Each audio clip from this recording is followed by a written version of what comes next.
Hello दोस्तों, मैं अनामिका सिंह स्वागत करती हूँ उत्तर प्रदेश होमगार्ड की इस स्पेशल क्लास में आप सभी का। जैसा कि दोस्तों आप सभी को मैंने जब सिलेबस डिस्कस किया था तो उसमें मैंने आपको बता दिया था कि मैं आपको यूथ कंपटीशन टाइम होमगार्ड का जो भी सामान्य ज्ञान का प्रीवियस ईयर प्रैक्टिस सेट है उसको मैं डिस्कस कराऊंगी, सॉल्व कराऊंगी विद एक्सप्लेनेशन और टॉपिक वाइज। तो मैंने आपको ये कल के सिलेबस में ही बता दिया था। अगर आपने देखा है तो बहुत अच्छी बात, अगर आपने सिलेबस वाला वीडियो नहीं देखा है तो एक बार ज़रूर देख लीजिए। वहाँ से आपको पता चल जाएगा कि आपको क्या क्या पढ़ना है, कैसे पढ़ना है। आपको एक बेस्ट स्ट्रेटजी मिल जाएगी कि आपको किस तरह से अपने एग्ज़ाम को एक नया रूप देना है। माइनस मार्किंग है नहीं, तो जितना ज़्यादा से ज़्यादा क्वेश्चन आप कवर करेंगे उतना अच्छा नंबर अटैम्प्ट कर पाएंगे, गेन कर पाएंगे।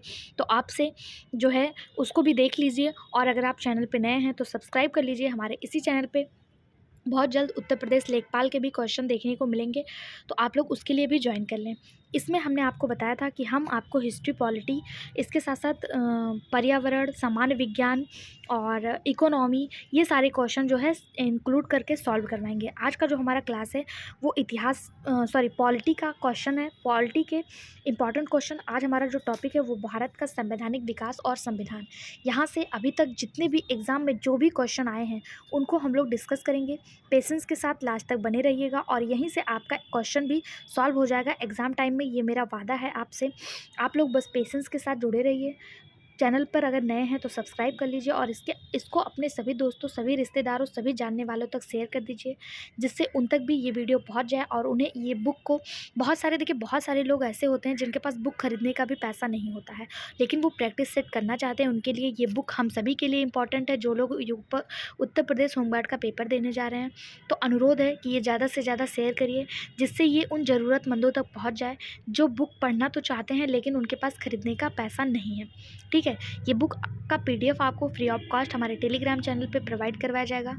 टेलीग्राम का लिंक इसी वीडियो के डिस्क्रिप्शन बॉक्स में मिल जाएगा, तो आप लोग टेलीग्राम चैनल भी ज्वाइन कर लीजिएगा। ओके, स्टार्ट करते हैं अपना क्वेश्चन। लास्ट में आपसे अनुरोध है कि अपना एक कमेंट हमें ज़रूर बताइएगा। कमेंट बॉक्स के माध्यम से अपना एक फीडबैक हमें ज़रूर दीजिएगा। आपके कमेंट को नेक्स्ट डे जब हम दूसरा वीडियो लेकर आएंगे, दूसरा टॉपिक लेकर आएंगे, तो आपके कमेंट को आपके नाम के साथ दूसरे वीडियो में ज़रूर दिखाया जाएगा। ठीक है, क्योंकि आपका कमेंट हमारे लिए महत्वपूर्ण है। पहला क्वेश्चन है, निम्नलिखित में से कौन सा AB डायसी के द्वारा प्रस्तावित विधि के शासन की अभिधारणा या सिद्धांत नहीं है? ध्यान देना है, यहाँ क्वेश्चन में नहीं है दिया है। ठीक है, पहला है राष्ट्र प्रमुख की सर्वोच्चता, विधि के समक्ष समानता, वैधानिक भावना की प्रधानता या विधि की सर्वोच्चता। तो इसका सही जवाब हो जाएगा ऑप्शन ए बी डायसी विधि की शासन के सिद्धांतों के संदर्भ में तीन अलग अलग सिद्धांत यानी कानून विधि यानी कानून की सर्वोच्चता, विधि के समझ समानता और वैधानिक भावना की प्रधानता को परिभाषित किया है। राष्ट्र प्रमुख की सर्वोच्चता डायसी के प्रस्तावित विधि के शासन की अवधारणा नहीं है, ये नहीं है। बाकी कौन कौन सा है? तो विधि के समझ समानता, वैधानिक भावना की प्रधानता और विधि की सर्वोच्चता, ये तीनों एवी डायसी के सिद्धांतों में शामिल हैं। ऑप्शन ए इसका सही जवाब हो जाएगा। ये क्वेश्चन आपको उल्टा भी दे सकता है, ये तीनों किसके द्वारा, ये सिद्धांत किसके द्वारा दिया गया? तो एवी डायसी के द्वारा यह सिद्धांत दिया गया था। ठीक है, अगला क्वेश्चन, भारतीय संविधान सरकार की संसदीय प्रणाली का प्रावधान करता है। यह प्रणाली किस देश के नमूने पर आधारित है? पहला यूनाइटेड किंगडम, कनाडा, ऑस्ट्रेलिया या फिर यूएसए। सही जवाब हो जाएगा इसका ऑप्शन ए यूके यानी यूनाइटेड किंगडम। भारतीय संविधान में सरकार की संसदीय प्रणाली जो है ये कहाँ से लिया गया है? तो ये यूनाइटेड किंगडम से लिया गया है, यूके से लिया गया है। ऑप्शन ए इसका सही जवाब हो जाएगा। विधि का शासन, विधायी प्रक्रिया, कैबिनेट प्रणाली, ये सभी चीज़ें जो है यूके से लिए गए हैं। अगला क्वेश्चन है, निम्नलिखित में से किसने संविधान के प्रत्येक पृष्ठ यानी पृष्ठ के बॉर्डरों को यानी किनारों को डिजाइन किया और इसे कलाकृतियों से सजाया? मोस्ट इंपॉर्टेंट क्वेश्चन, इसे स्टार मार्क करिएगा। इस टाइप के क्वेश्चन हमें एग्जाम में देखने को मिल सकते हैं। पूछा है कि जो संविधान जो लिखा गया है जिस पेज पे, उसके साइड साइड में जो डिजाइनिंग बनाई गई है, फूल वगैरह बनाए गए हैं, इसको किसके द्वारा बनाया गया है? पहला है श्री सैयद हैदर रजा, श्री नंदलाल बोस, श्री जैमिनी राय या श्री प्रेम बिहारी नारायण राय जादा। सही जवाब हो जाएगा इसका ऑप्शन बी श्री नंदलाल बोस। शांति निकेतन के ये कलाकार थे नंदराय बोस, और इन्होंने अपने संविधान का जो पेज है उस पर बॉर्डर बनाया यानी किनारे बनाए हैं और इसको सजाने का कार्य किया है। प्रेम बिहारी नारायण रायजादा ने भारत के मूल सिद्धांतों को हाथ से लिखा था। अगर पूछा जाए भारत के मूल सिद्धांतों को हाथ से किसने लिखा? तो प्रेम बिहारी नारायण रायजादा ने लिखा। लेकिन संविधान के पेजों को सजाने का कार्य किसने किया? तो नंदलाल बोस जी ने किया था। ऑप्शन बी इसका सही जवाब। अगला क्वेश्चन, निम्नलिखित में से कौन 1946 में भारत के संविधान सभा के अध्यक्ष थे? ऑप्शन आपके पास 4 दिए हुए हैं। Doctor Rajendra Prasad, Jawaharlal Nehru, B R. अम्बेडकर या सरदार वल्लभ भाई पटेल। 1946 के संविधान सभा के अध्यक्ष, तो आपको बता दें संविधान सभा के अध्यक्ष के रूप में 2 क्वेश्चन पूछे जाते हैं। पहला पूछा जाता है संविधान सभा के अस्थायी अध्यक्ष। संविधान सभा की पहली बैठक 9 दिसंबर को हुई थी। उस समय कोई भी अस्थायी रूप से अध्यक्ष निर्वाचित नहीं हुआ था। उसी समय सच्चिदानंद सिन्हा जी को उनकी वरीयता यानी उनके जो एज थी उसके हिसाब से उनको वरीयता मिला और उन्हें अस्थायी अध्यक्ष जो है वो नियुक्त कर दिया गया। लेकिन यहाँ पे अस्थायी शब्द का प्रयोग नहीं किया गया, यानी कि यहाँ पे अस्थायी अध्यक्ष को पूछा जा रहा है। उसके बाद जब 11 दिसंबर की बैठक हुई तब निर्वाचन हुआ अध्यक्ष पद के लिए और डॉक्टर राजेंद्र प्रसाद को अध्यक्ष पद पे निर्वाचित किया गया। यानी संविधान सभा के पहले अध्यक्ष डॉक्टर राजेंद्र प्रसाद। अगर पूछा जाए संविधान सभा के पहले अस्थायी अध्यक्ष तो डॉक्टर सच्चिदानंद सिन्हा। डॉक्टर सच्चिदानंद सिन्हा कब बने? 9 दिसंबर को। और डॉक्टर राजेंद्र प्रसाद कब बने? 11 दिसंबर को। ठीक है। संविधान सभा के सदस्यों का चुनाव प्रत्यक्ष अप्रत्यक्ष रूप से प्रांतीय संविधानों के सदस्यों द्वारा किया गया, यानी संविधान सभा के जो सदस्य थे उनके द्वारा किया गया था। ओके। भारत के लिए एक संविधान सभा का विचार पहली बार डैश द्वारा पेश किया गया, यानी संविधान सभा का विचार किसने रखा? जवाहरलाल नेहरू, राजेंद्र प्रसाद, वल्लभ भाई पटेल या M.N. रॉय। इसका सही जवाब हो जाएगा ऑप्शन डी, M.N. रॉय। 1934 में M.N. रॉय ने भारत के लिए संविधान सभा का विचार करने और सबसे पहले करने वाले पहले व्यक्ति थे। वर्ष 1924 में मोतीलाल नेहरू ने अंग्रेजी सरकार के समक्ष संविधान सभा के निर्माण की मांग प्रस्तुत की थी। इसके पश्चात 1934 में M.N. रॉय ने भारत के लिए औपचारिक रूप से संविधान सभा का प्रस्ताव प्रस्तुत किया। अगर बात की जाए सन के हिसाब से तो मोतीलाल नेहरू ने सबसे पहले 1924 में ही की थी, लेकिन इन्होंने जो है मोतीलाल नेहरू जी ने ये अंग्रेज़ों के समक्ष रखे थे। और अगर पूछा जाए कि औपचारिक रूप से किसने किया था तो M.N. रॉय ने किया था। ठीक है। ऑप्शन बी इसका सही जवाब हो जाएगा। 1934 में रांची में गठित स्वराज पार्टी ने संविधान सभा के गठन के मांग सर्वप्रथम की थी। ठीक। ऑप्शन डी इसका सही जवाब। अगला क्वेश्चन, सरकार के संसदीय स्वरूप का दूसरा नाम निम्नलिखित में से कौन सा नहीं है? ध्यान दीजिएगा, कौन सा नहीं है। इस टाइप के क्वेश्चन हमें एग्जाम में बहुत ज़्यादा कंफ्यूज करते हैं, हम ध्यान नहीं देते हैं और पहले ही पे हमारा सही जवाब दिया होता है और उसको हम मार्क करके चले आते हैं। इसमें 3 सही है, 1 गलत है। ठीक है। सरकार के संसदीय स्वरूप का दूसरा नाम कौन सा नहीं है? पहला है राजशाही शासन, वेस्टमिंस्टर मॉडल, कैबिनेट सरकार या फिर उत्तरदायी शासन। वेस्टमिंस्टर मॉडल तो है, कैबिनेट सरकार है, उत्तरदायी शासन है, जो नहीं है वो है राजशाही शासन। ऑप्शन ए इसका गलत जवाब हो जाएगा और गलत होते हुए भी ये सही हो जाएगा क्योंकि पूछा है कौन सा नहीं है। सरकार के संसदीय स्वरूप लोकतांत्रिक शासन व्यवस्था की वह प्रणाली है जिसमें कार्यपालिका अपनी लोकतांत्रिक वैधता विधायिका के माध्यम से प्राप्त करती है और विधायिका के प्रति उत्तरदायी होती है। अतः संसदीय प्रणाली में कार्यपालिका और विधायिका एक दूसरे से परस्पर संबंधित होते हैं। इस प्रणाली में राज्य विधायिका का मुखिया राष्ट्रपति तथा सरकार का मुखिया प्रधानमंत्री होता है और उसे मंत्रिपरिषद सामूहिक रूप से लोकसभा के प्रति उत्तरदायी होता है। ऑप्शन ए इसका सही जवाब हो जाएगा। PDF हमारे टेलीग्राम चैनल पे फ्री ऑफ कॉस्ट मिल जाएगा। तो आप लोग से अनुरोध है प्लीज़ वीडियो को ज़्यादा से ज़्यादा शेयर करें ताकि ये सभी ज़रूरतमंदों तक, हमारे सभी साथियों तक, हमारे सभी दोस्तों तक पहुँच सके। साथ ही कमेंट बॉक्स के माध्यम से आप लोग अपनी राय ज़रूर रखिएगा। आपके एक एक कमेंट का मेरे द्वारा पर्सनली रिप्लाई किया जाएगा और नेक्स्ट वीडियो में आपके कमेंट को दिखाया भी जाएगा हमारे मोटिवेशन के लिए। ठीक है। क्वेश्चन है, किस वर्ष में भारत सरकार अधिनियम 1935 में प्रावधानों के अनुसार भारत का संघीय न्यायालय स्थापित किया गया? भारत का संघीय न्यायालय किस वर्ष स्थापित किया गया? 1935, 1949, 1939, 1940 या 1937? सही जवाब हो जाएगा ऑप्शन डी 1937। भारत का संघीय न्यायालय भारत सरकार अधिनियम 1935 के तहत अक्टूबर 1937 को स्थापित किया गया। इसमें कुल 7 न्यायाधीशों का प्रावधान था। इसके प्रमुख न्यायाधीश सर मैरिस ग्वेयर थे, ठीक है। यहाँ से क्वेश्चन कि ये किस अधिनियम के तहत लागू हुआ, तो भारत सरकार अधिनियम 1935 के तहत। कितने न्यायाधीश बने? 7। प्रमुख न्यायाधीश कौन थे? तो मोरिस गोयर थे, ठीक है। ऑप्शन डी इसका सही जवाब। बना कब? 1937 में। अगला क्वेश्चन, भारतीय संविधान के निर्माताओं द्वारा किस देश के संविधान से केंद्र के पास अवशिष्ट शक्तियां होने की संकल्पना को लिया गया? यानी केंद्र के पास अवशिष्ट शक्तियां होंगी, ये कहाँ से लिया गया?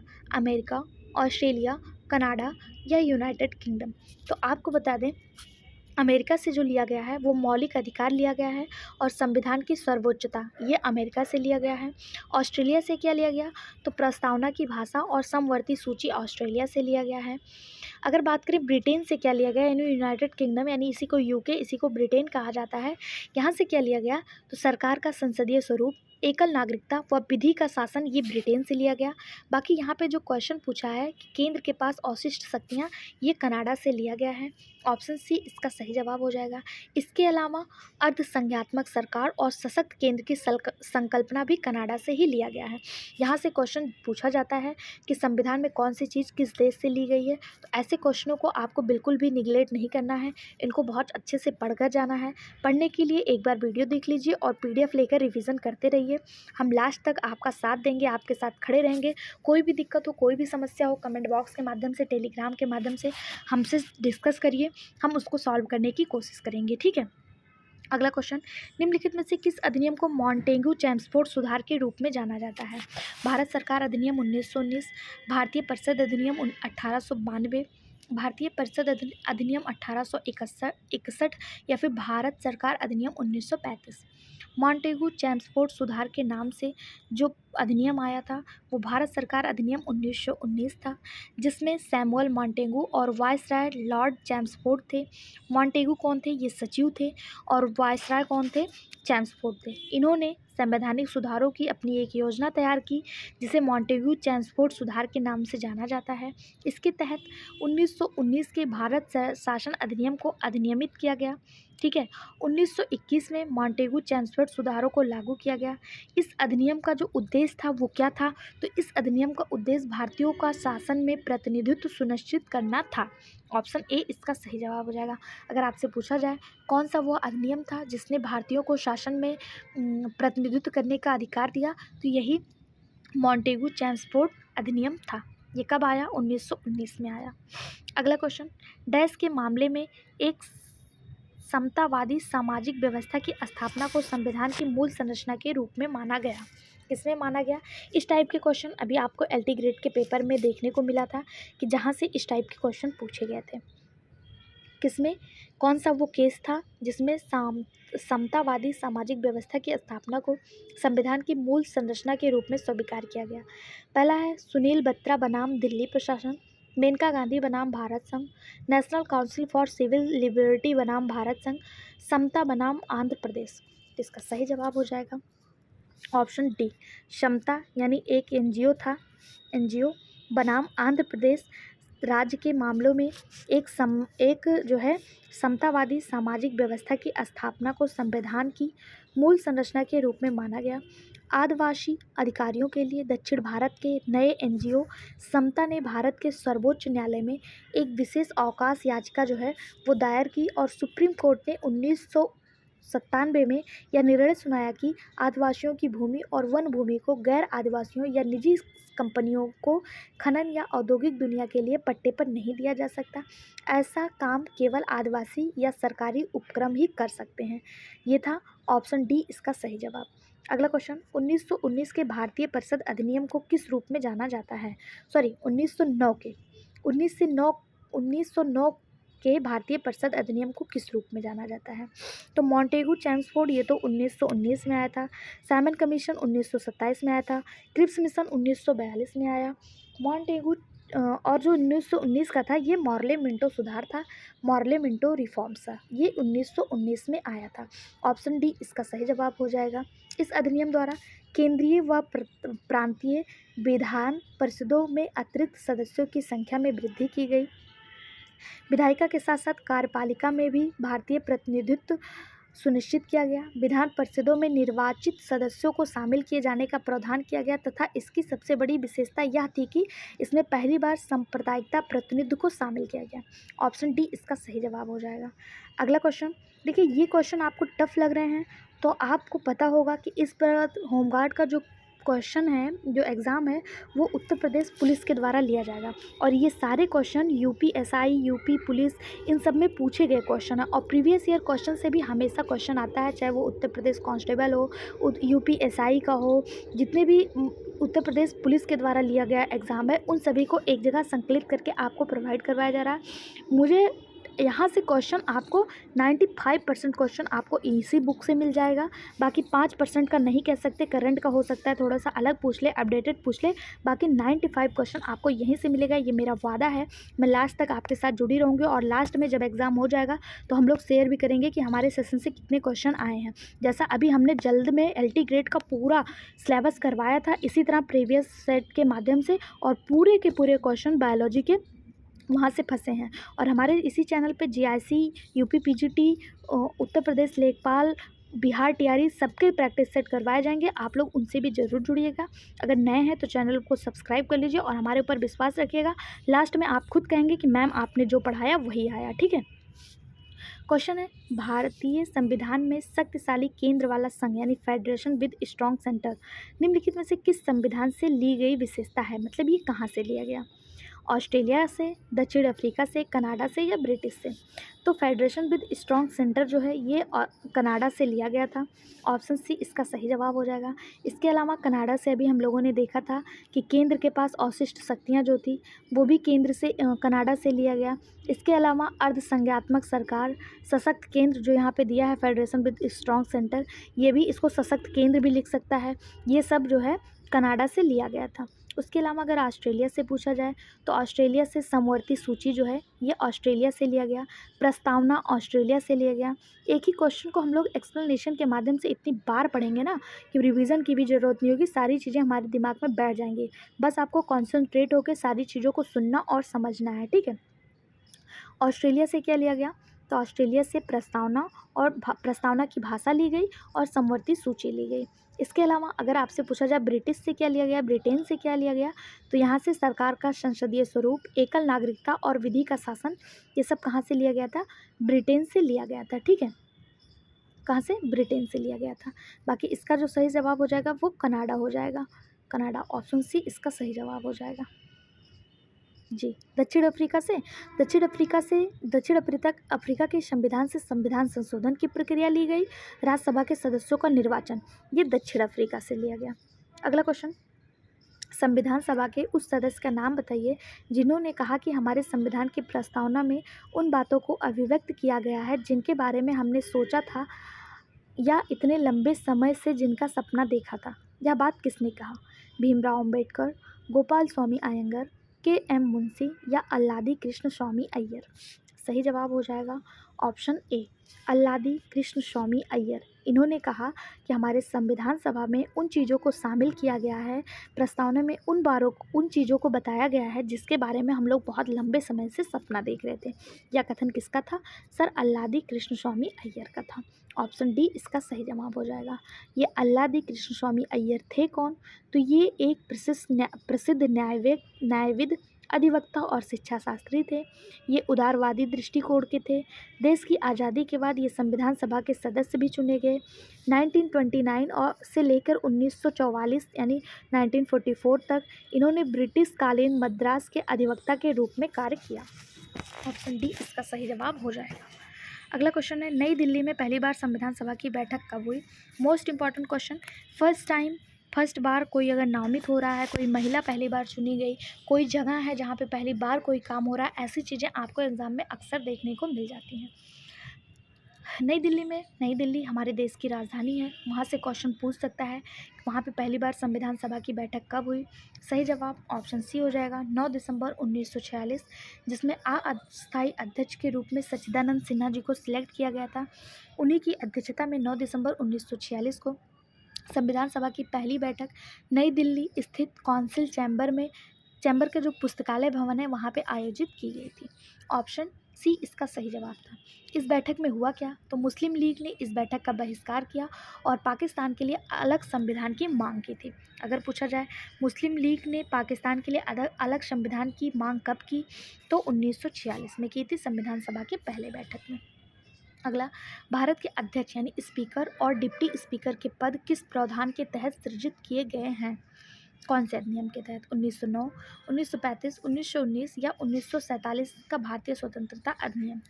इसका सही जवाब हो जाएगा ऑप्शन सी 1919। भारत में लोकसभा अध्यक्ष यानी स्पीकर और लोकसभा उपाध्यक्ष के पद को भारत सरकार अधिनियम 1919, जिसे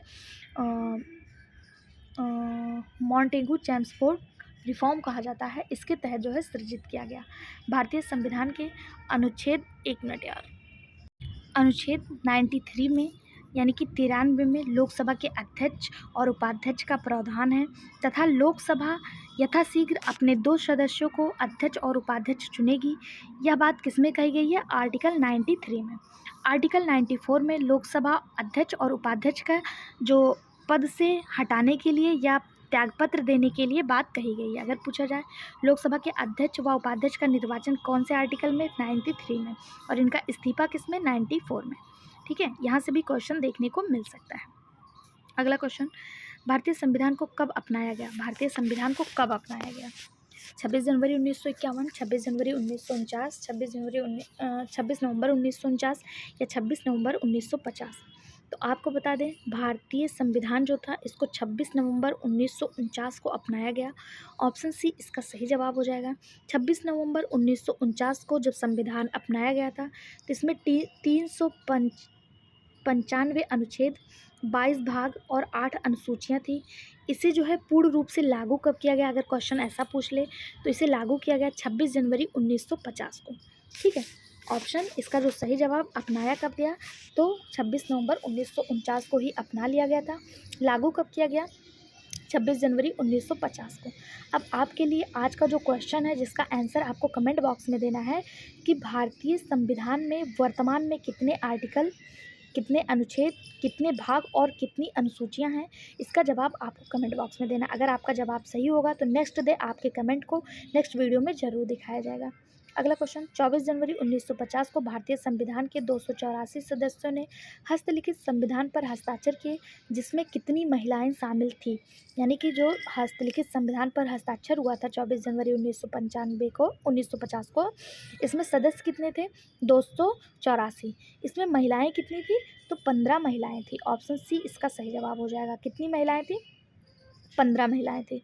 उत्तर प्रदेश कांस्टेबल में आया हुआ क्वेश्चन है। ठीक है, 24 जनवरी 1950 को संविधान सभा की अंतिम बैठक हुई, जिसमें संविधान सभा के अध्यक्ष डॉक्टर राजेंद्र प्रसाद को स्वतंत्र भारत का प्रथम राष्ट्रपति चुना गया और संविधान सभा के इसी बैठक में 284 सदस्यों ने भाग लिया था। इसमें से 15 जो थी वो महिलाएं थी। ऑप्शन सी इसका सही जवाब। भारत का मूल रूप संविधान डैश द्वारा हाथों से लिखा गया था, यानी भारत का जो मूल संविधान था वो किसके द्वारा हाथों से लिखा गया था? सेम क्वेश्चन अभी आपको आगे भी दिखाए थे, एक एग्जाम में आया था, फिर से वही क्वेश्चन रिपीट हुआ। उत्तर प्रदेश कांस्टेबल 2019-2018 दोनों में आया हुआ क्वेश्चन है। ठीक है, इसको स्टार मार्क कर लीजिएगा कि संविधान सभा का मूल संविधान किसके द्वारा लिखा गया? तो प्रेम बिहारी नारायण रायजादा के द्वारा लिखा गया। ऑप्शन सी इसका सही जवाब हो जाएगा। किसके द्वारा लिखा गया? प्रेम बिहारी नारायण रायजादा के द्वारा लिखा गया। ठीक है, अगला क्वेश्चन, संविधान सभा से जुड़ी निम्नलिखित घटनाओं को उनके कालानुक्रम यानी कि उनके कालानुक्रम के अनुसार लिखें। सबसे पहले घटी घटना से शुरू करें और अंत में घटी घटना तक लिखें, यानी कि सबसे पहले कौन सी घटना हुई। तो इसके लिए आपको सन जानना जरूरी है कि कौन सी घटना सबसे पहले हुई। पहला दिया, उद्देश्य संकल्प सर्वसम्मत से अंगीकृत हुआ। ये कब हुआ? तो ये हुआ 22 जनवरी 1947 को। कब हुआ? 1947 को, 22 जनवरी, 22 जैन। दूसरा है राष्ट्रध्वज अंगीकृत हुआ। राष्ट्रध्वज कब अंगीकृत हुआ? ये 22 जुलाई 1947 को हुआ, 1947 को। उसके बाद संविधान सभा द्वारा पारित और स्वीकृत हुआ। संविधान सभा द्वारा पारित और स्वीकृत हुआ तो ये 26 नवंबर 1949 को हुआ। और जनगण मन राष्ट्रगान के रूप में कब स्वीकृत किया गया? तो ये 24 जनवरी 1950 को हुआ, 24 जनवरी 1950। और ये कब हुआ था? 26 नवंबर 1949, 26 नवंबर 1949। तो ए बी, पहला पहला कब हुआ? 1947 ये जनवरी, ये जुलाई। उसके बाद तीसरा, उसके बाद चौथा। ABCD इसका सही जवाब है, किस ऑप्शन में दिया है? Option A. ऑप्शन ए ही इसका बिल्कुल सही जवाब हो जाएगा। ठीक है, अगला क्वेश्चन। भारत के संविधान को 1946 के कैबिनेट मिशन योजना के तहत गठित एक संविधान सभा द्वारा तैयार किया गया था। इस संविधान सभा में संविधान तैयार करने के लिए डैश समितियां बनी, यानी कितनी समितियां बनी थी? तो आपको बता दें, भारत के संविधान को 1946 में कैबिनेट मिशन योजना के तहत जो है तैयार किया गया था संविधान सभा के रूप में। इस संविधान सभा में संविधान तैयार करने के लिए 21 समितियां बनी थी, जिसमें 13 छोटी समितियां थी और 8 बड़ी समितियां थी। आपको एग्ज़ाम में ऑप्शन में कहीं भी 21 समितियां नहीं दिख रही हैं, लेकिन 13 समिति दिख रही है। एग्जामिनर ने इसी 13 को सही मान लिया था, लेकिन यहाँ पे क्वेश्चन ऐसे होना चाहिए था, छोटी समितियाँ कितनी थी तब 13 होता, और 8 समितियाँ जो थी वो बड़ी थी। टोटल कितनी थी? 21 समितियाँ बनी हुई थी। ठीक है, बाकी एग्जामिनर ने, बोर्ड ने इसका सही जवाब ऑप्शन डी माना हुआ है। बाकी इसका सही जवाब क्या होगा मैंने आपके साथ शेयर कर दिया। आज 20 क्वेश्चन, पहला वीडियो है, पहला क्लास है, 20 क्वेश्चन पे ख़त्म करते हैं। जैसे जैसे आपका सहयोग, आपका सपोर्ट हमें कमेंट बॉक्स, लाइक, सब्सक्राइब के माध्यम से मिलता रहेगा। हम क्वेश्चनों की श्रृंखला को बढ़ाने की कोशिश करेंगे और एक दिन में आपको हिस्ट्री और ज्योग्राफी दोनों के वीडियो प्रोवाइड करवाने की कोशिश करेंगे, 50-50 क्वेश्चन। लेकिन उसके लिए हमें आपके मोटिवेशन की ज़रूरत है। मोटिवेशन के लिए आपको हमें कोई चार्ज, कोई पैसा नहीं देना है, बस ज़्यादा से ज़्यादा शेयर करना है, कमेंट करना है, लाइक करना है। Thank you.